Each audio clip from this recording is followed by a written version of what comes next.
Olá, pessoal. Espero que vocês estejam bem. Vamos prosseguir hoje, né, com a nossa segunda aula de manejo e clínica de animais silvestres e hoje o tema é biologia e comportamento de animais silvestres. Então, pessoal, como eu disse para vocês lá naquele vídeo introdutório, né, nós vamos abordando as classes, né, aves, répteis e mamíferos. Então, hoje nós vamos iniciar com as aves. As aves, né, como característica geral dessa classe, são animais vertebrados, são endotérmicos, e é isso que eu falei na aula passada, né? Então, eles regulam o próprio metabolismo do corpo, né? Esse metabolismo e essa temperatura não está diretamente atrelada ao ambiente, tem influência, claro, mas não é diretamente atrelada igual aos répteis, né? Então, eles são endotérmicos, eles têm o corpo coberto por penas, seus membros anteriores são modificados como asas, né? Tem reprodução ovípara, então eles botam ovos, possuem ossos pneumáticos, né, que são ossos ali com o seu peso reduzido ao osso pneumático representado aqui na figura, né? Então ele tem um osso poroso, né, que seu interior é poroso e isso diminui o peso desse osso, facilitando então o voo, né? Eles possuem bico e seus pulmões têm extensões chamadas de sacos aéreos, né? Então, aqui nessa figura, a gente tem o pulmão de uma ave e as suas extensões, que são os sacos aéreos, né? Ele tem vários sacos aéreos aí. Né? No comportamento das aves, pessoal, em relação ao voo, então nós temos algumas aves que não voam, né? Isso é normal, eu acho que isso já é de um conhecimento geral. Eu trouxe alguns exemplos, né? Então, a avestruz não voa, a ema também não voa, né? Que é um animal nativo, a ema. Pinguins também não fazem voo, né? São aves adaptadas para outra atividade, né? A sua anatomia se desenvolveu de modo que ela se adaptou a outras atividades. Migração, né? Nós temos várias espécies que são migratórias, e aí nós temos espécies que migram dentro do nosso próprio país, mas nós temos espécies que migram para outro continente também, tá? E isso pode influenciar uma série de fatores, principalmente quando a gente fala de saúde pública, né? No carreamento de patógenos aí entre continentes, mas isso daí é um outro assunto, tá? Canto e vocalização. Então, o canto e a vocalização, eles podem representar uma comunicação entre os indivíduos da mesma espécie, né? Uma demarcação de território, um ato, né? Um comportamento reprodutivo, aí sendo uma corte entre o macho e a fêmea para reprodução. Em relação aos hábitos, né, elas podem ter hábitos sociais, podem ter hábito solitário, e isso, claro, vai depender da espécie que a gente está tendo como referência aí, né? E nidificação, então, eles constroem ninhos com materiais diversos e em locais diversos. Isso vai depender também do tipo, né, do local e da espécie, tá? Então, eu vou evidenciar aqui para vocês, por exemplo, um ninho de urubu. Esse ninho de urubu, nós estamos monitorando ele atualmente. É o urubu de cabeça preta, né? O Coragypis atratus, a espécie dele. Uma fêmea botou o ovo nesse espaço aqui, onde está esse filhote. Antes tinha um ovinho aqui, né?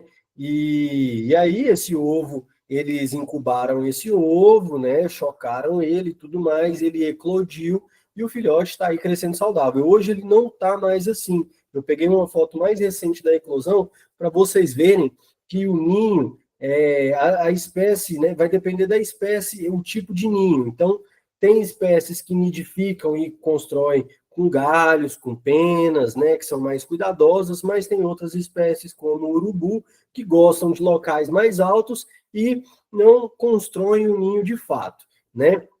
Apesar desse ninho, né, estar aqui nesse local, gente, os pais eles tinham o cuidado parental, então toda vez que nós vamos lá, a gente encontra um ou dois indivíduos que estão ali, né, perto, estão ali cercando esse local que está esse filhote, e hoje ele já está bem maior, ele já está crescendo pena, e aqui é um local super inusitado, que só tem pedregulho, dentro de uma mineradora isso daqui, E essa ferramenta aqui ao fundo, essa máquina, né, aqui ao fundo, ela funciona como uma peneira gigante que fica tremendo e faz muito barulho. Mas mesmo assim, eles escolheram esse ninho, né? E o filhote está se desenvolvendo aí. E aqui representando a migração, né? Então, nós temos aqui alguns exemplos de espécies migratórias, como o tesourinha, o bem-te-vi rajado, o gavião caramujeiro e o maçarico acanelado, né? Essas são algumas espécies que fazem migração. Então, durante parte da sua vida, eles ficam em algum local, em algum bioma, e aí depois eles migram para outro local. Sobre a dieta das aves, pessoal, como é um grupo muito grande, muito diverso, né? É claro que nós vamos ter uma diversidade muito grande também de dieta. Então, nós temos aves mesmo que se alimentam de grãos, né? São aves granívoras. Nós temos aves que se alimentam de insetos, de carne, né? E aí, quando a gente fala de carne, são tanto aves carnívoras que se alimentam, né? De carne fresca e de carne necrosada, né? Como é o caso do urubu. E aí a gente vai mais para frente aí na aula de nutrição, eu vou falar para vocês sobre a nutrição de necrófagos, por exemplo, né, que são animais que são os abutres, né, que se alimentam de carcaça, em decomposição. Mas, enfim, temos dietas baseadas na ingestão de néctar, de frutas, né, e de peixes e vários outros aí tipos de dieta. E aí, o bico e o trato gastrointestinal, eles estão intimamente relacionados à dieta. É claro, né, isso é até meio lógico, que o bico desse animal ele vai estar adaptado para o alimento desse animal e, logicamente, o trato gastrointestinal também. E aqui eu trouxe uma imagem para exemplificar isso melhor. Né? Então, nós temos os granívoros, olha o tipo de bico do granívoro. E aqui a gente já tem uma ave generalista, né, que é parecida ali com corvo, com bem-te-vi, que se alimenta de várias coisas. Né? Já nós temos outro, o nectarívoro, né, ou nectívoro, que são os beija-flores. Os beija-flores têm o bico mais alongado para poder coletar o néctar lá no fundinho lá da flor. Né? Então, o bico e o trato gastrointestinal está diretamente relacionado com o tipo de dieta. Iniciando os répteis, né? Os répteis também é um grupo muito diverso. Nós temos as ordens que eu já falei anteriormente, né? Que são as 4 ordens. Testudine ou Quelônia, né? Esquamata, que são os escamados, Crocodília e Rincocéfala, né? Que são as tuataras, são aqueles animais parecidos com uma iguana, só que semi-aquáticos e tudo mais. Sobre a pele desses animais, né? Então, ela é composta de escamas nos escamados, de placas epidérmicas ou carapaças nos testudíneos, né? Que são as tartarugas. Tá? Então, aquela carapaça, né? Quem já reparou, quem já viu aí, viu que ela tem um formato hexagonal, que uma se encaixa a outra. Essas formas ali na carapaça são as placas epidérmicas, tá? Eles têm respiração pulmonar e o seu coração é tricavitário. O que isso quer dizer? Que ao invés de 4 cavidades, igual aos mamíferos, eles terão 3 cavidades, né? Eles terão 2 átrios e um ventrículo só, que não é totalmente separado, tá? Aquela divisão ali entre os 2 ventrículos do mamífero, nos répteis é menorzinha, e isso torna só um ventrículo, tá? Com exceção dos crocodilianos, que também têm 4 cavidades. Eles excretam ácido úrico, né, e isso influencia diretamente aí na fisiologia e na excreção desses animais de forma totalmente diferente dos mamíferos. São ectotérmicos, como a gente já sabe, né, então a temperatura ambiental influencia na corporal. São ovíparos e vivíparos, isso vai depender da espécie, né? Então, tem espécie que bota ovo, tem espécie que pare o animal já formado, né? E não oferecem cuidados parentais, a grande maioria de espécies, tá? Somente 2 espécies que têm aí relato na literatura científica como cuidado parental, que são os crocodilianos, onde a mãe, ela choca os ovos, e além de chocar os ovos, ela carrega os filhotes na boca até a água mais próxima e fica durante um tempo ali cuidando e ensinando esses filhotes a se alimentarem, tá? Então, esse é um cuidado parental muito legal de crocodiliano. E a Piton reticulatus, Alguns autores, pessoal, publicaram um trabalho relatando que foi observado que as pitons, né, tocando o ovo ali, ela fazia alguns tremores em que ela conseguia produzir calor para incubar esses ovos, e isso também foi classificado como um cuidado parental. Tá? Então, o grupo dos crocodilianos, né, a ordem dos crocodilianos e a espécie Piton reticulatus são classificadas aí os répteis como cuidado parental. De resto, nenhum. E aí, no grupo das serpentes, né, dentro dos répteis, nós temos vários tipos de dentição diferente. Não é novidade para ninguém que algumas serpentes são peçonhentas, né, diferentemente de venenoso, e aí vocês podem até pesquisar a diferença aí de venenoso e peçonhento, tá? Mas basicamente é que o peçonhento tem um aparato para inocular esse veneno, né, essa toxina. Já o venenoso não. O venenoso ele tem a toxina, mas ele não tem nenhum aparelho, nenhuma adaptação para poder injetar isso daí, tá? Então, nós temos algumas serpentes peçonhentas, né, que colocam em risco a vida aí de humanos e animais caso aconteça alguma mordedura. E aí eu trouxe a dentição de todas as serpentes, né, todos os tipos de dentição, porque nem toda serpente é peçonhenta, né? Então, nós temos a dentição do tipo áglifa, aonde não existe um dente inoculador de peçonha, então toda serpente de dentição áglifa, ela consequentemente não é peçonhenta, tá? Então aqui, temos a áglifa, aqui a mordidinha, né, onde está o cursor do mouse, a mordidinha e a dentição. Jiboia, por exemplo, é uma serpente áglifa, tá? Jiboia não tem peçonha. Nós temos a dentição do tipo opistóglifa, aqui está faltando o in, tá? Mas é do tipo opistóglifa, aonde o dente inoculador de peçonha, ele fica no fundo da boca, né? Então, estão notando aqui todos os dentinhos pequenininhos, e no fundo da boca tem um que ele é maior, né, para promover a injeção da toxina, tá? Então, serpentes aí como a cobra, aquela verdinha, a cobra cipó, né? Algumas cipós, elas têm essa dentição opistóglifa. Geralmente, esses animais têm essa dentição, se alimentam muito de anfíbios, tá?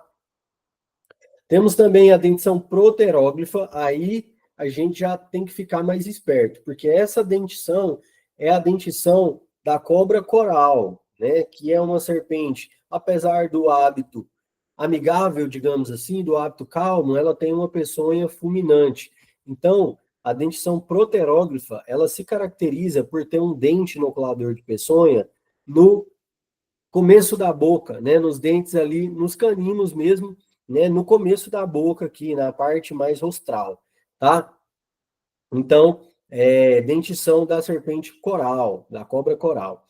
E aqui, para fechar, a dentição solenóglifa, que também tem dentes inoculadores de peçonha na frente da boca. Só que esses dentes aqui, eles são retráteis, né? Tá até aqui na ilustração, ó, uma membrana onde ela fica comportando, né, essa presa aqui. Então, esse dente é retrátil. Quando ela abre a boca, aí esse dente é exposto. Ao contrário dessa proteróglifa, que esse dente ele é fixo, tá? Então, essas duas dentições, proteróglifa e solenóglifa, são dentições exclusivas de serpentes peçonhentas, tá?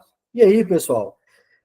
Professor, eu não entendo muito de serpente, eu não sei, para mim toda serpente é venenosa. Como que eu, peçonhenta, né? Como que eu posso identificar se ela é peçonhenta de fato ou não? Pelo seguinte, pessoal, as serpentes peçonhentas, elas têm uma estrutura entre o olho e a narina, que é um buraquinho aqui, né, uma fosseta, que chama fosseta loreal, tá? A maioria das serpentes peçonhentas tem a fosseta loreal. Então, se você olhou ali, né, a distância segura, tem um buraquinho entre o olho e a narina, é a fosseta loreal. Vira para trás e segue o seu caminho e deixa ela seguir o dela, tá? Porque esse bicho vai ser peçonhento. Agora, com exceção da cobra coral, né? A coral ela tem essa dentição proteróglifa, como eu já disse, mas ela não tem a fosseta, apesar dela ser peçonhenta, tá? Então, no caso de você ver uma coralzinha, ou, né, de você for atender uma coralzinha, você não tem certeza se é a coral verdadeira ou a falsa, não manipule, tá? Não manipule. No grupo dos quelônios, um pouco de anatomia aqui simplificada dos textudinhos, né? Então, nós temos a anatomia aqui, um corte transversal aqui, de um quelônio, de um jabuti. Muita gente pergunta, nossa, como que é um jabuti por dentro, não sei o quê. É desse jeito, eles são literalmente uma caixa, né? E aqui, ó, pessoal, a coluna vertebral, ela continua na carapaça, tá? Então, o que a gente está vendo aqui na carapaça é a coluna dele passando, tá? Ela somente é revestida por placas dérmicas, né? Mas é a coluninha dele, tá bom? E aqui uma anatomia, né, dessas placas. Anatomia de crocodilianos, né? Então, um pouco de como é o interior de um crocodilo. Lembrando que os répteis, eles têm um coração tricavitário, com exceção dos crocodilianos, que tem um coração de quatro cavidades, né? Então, aqui, ó o septo, né? Septo interventricular. Esse septo interventricular, no restante dos répteis, ele não é completo, o que torna, então, um ventrículo só, né? E aí, alguns autores defendem que o sangue venoso se mistura com o sangue arterial. Outros autores falam que não, tá? Que esse sangue, apesar de ser um ventrículo, ele não se mistura. Isso não está muito definido ainda, tá? Mas de fato o que está definido é que os demais répteis é tricavitário, sendo que os crocodilianos têm quatro cavidades, dois átrios e dois ventrículos. Para fechar com os mamíferos, né? Os mamíferos também são vertebrados, é uma classe extremamente grande, com 46 ordens, e dentro dessas 46 ordens, nós temos 5.416 espécies, né? Muita coisa. Eles têm uma pele revestida com pelos, possuem glândulas mamárias, já que são mamíferos, né? Tem dentes diferenciados, então tem dente incisivo, canino, premolar e molar. Algumas espécies vão ter todos, outras espécies não terão alguns, e aí vai depender da espécie, né? O coração possui quatro cavidades, tem respiração pulmonar, excretam ureia, né? São ureotélicos, e a fertilização ela é interna. Como eu disse na aula anterior, né? Apesar de ter os marsupiais que terminam o desenvolvimento, né? Do filhote, do feto ali no saco, na bolsa marsupial, a fertilização ocorre internamente. Acerca do comportamento desses animais, é complexo e variado, né? Um grupo muito grande, então varia de acordo com a espécie. Tem, por exemplo, os primatas, né? Que têm estruturas sociais muito definidas, tem comportamentos bem complexos ali, né? E outros animais nem tanto, então vai depender da espécie. Tem uma alta capacidade de aprendizagem, né? Então é uma classe com indivíduos muito inteligentes, com espécies de uma cognição muito alta, uma comunicação variada, então tem vários tipos de vocalização, né? E até mesmo de gesto. Algumas espécies têm até gesto, às vezes bater no chão, né? Sobre a estrutura social, algumas espécies têm hábito solitário, outras são sociáveis, né? Então varia de acordo com a espécie aí. O territorialismo acontece na maioria das espécies. Tem espécies que têm o territorialismo muito acentuado, muito forte, e outras nem tanto, tá? E sobre cuidados parentais, de maneira geral, são fortemente desenvolvidos, né? Todos os mamíferos aí possuem um cuidado parental no início da vida. Alguns se perduram por mais tempo, outros por menos tempo, mas o cuidado parental é registrado em quase todas as espécies. Sobre a dieta, né? Então nós temos os mamíferos herbívoros, carnívoros, onívoros, insetívoros e várias outras classificações aí, mas de maneira geral é isso daqui, né? Sendo que herbívoros, pessoal, são animais que se alimentam somente de vegetais, como é o caso desse veado aqui, desse veado catingueiro, né? Ele é um animal herbívoro, diferentemente desse jaguarundi ou gato mourisco, que é classificado como carnívoro, animal que se alimenta estritamente de carne. Já nós temos o tatu-peba, representando um onívoro. O que é um animal onívoro? Que se alimenta de uma diversidade de alimentos, tanto vegetais quanto animais, tá? Então, o tatu-peba, né, para quem não conhece, ele come carne, ele come ovo, ele come inseto, ele come fruta, ele come planta, ele come muita coisa, tá? E temos os insetívoros, né, que são os tamanduás, principalmente. Aqui, o meleta, né, o tamanduá mirim, que é um animal que se alimenta exclusivamente de formigas e cupins, tá bom?